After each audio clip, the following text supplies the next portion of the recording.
افغان الف لوبډلې نن پاکستان الف لوبډلې ته د ایشینز ګیم سیالۍ په نیمه پایلوبه کې ماته ورکړه او په دې بریا سره افغان الف لوبډله وتوانېدله د 2023م کال ایشینز ګیم سیالیو پایلوبې ته لاره پیدا کړي. سبا ته به افغان الف لوبډله د هندوستان لوبډلې په وړاندې د ایشینز ګیم سیالیو پایلوبه ترسره کوي. دغه لوبه مینوال د افغانستان په وخت سهار په 10 بجو باندې به شروع کیږي.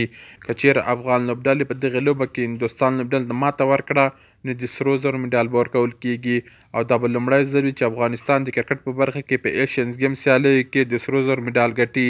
له دې څخه مخکې افغانستان د کرکټ په برخه کې په ایشینز ګیم سیالۍ کې یوازې 2 د سپینو زرو مډالونه ګټلي دي او د سرو زرو مډال یې نه ده ګټلی. د پاکستان په وړاندې په دغې لوبه کې افغان الف لوبډلې زبردست او شانداره بالنګ ترسره کړ.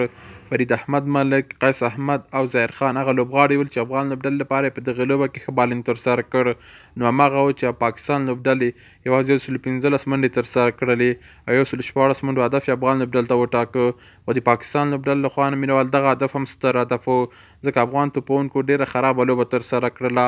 هغه خو مینوال نورعلي زادرانو چې 19 منډې ترسره کړلې افغان لوبډلې ته دغه لوبه وګټله او په وروستیو کې ګلبدین نایب هم ښه بیټینګ ترسره کړ. نو که چیرې په افغان الف لوبډله کې نن ګلبدین نایب دغه شپږ او نورعلي زادران دغه 19 منډې نه وې ترسره کړې افغان الف لوبډلې به دغه د 114 منډو هدف هم نه و پوره کړی.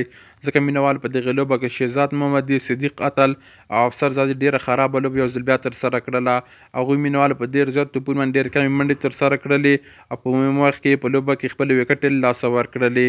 مینوال زه نه پوهېږم افغان کرکټ بورډ ولې افسر زادي ته په هره لوبه کې چانس ورکوي په داسې حال کې چې په سکواډ کې ورسره د وفیولا ترخیل غوندې بیټسمین هم شته ده. نو په راتلونکې لوبه کې باید د افسر زادي پر ځای مانې وفیولا ترخیل ته چانس ورکړي. صدیق اتل هم مینوال په دغه دوه لوبو کې ښه لوبه ترسره نه کړه او صدیق اتل ته مینوال باید په راتلونکې لوبه کې چانس ورنه کړي او د هغه پر ځای باندې مینوال باید زبید اکبري ته چانس ورکړي.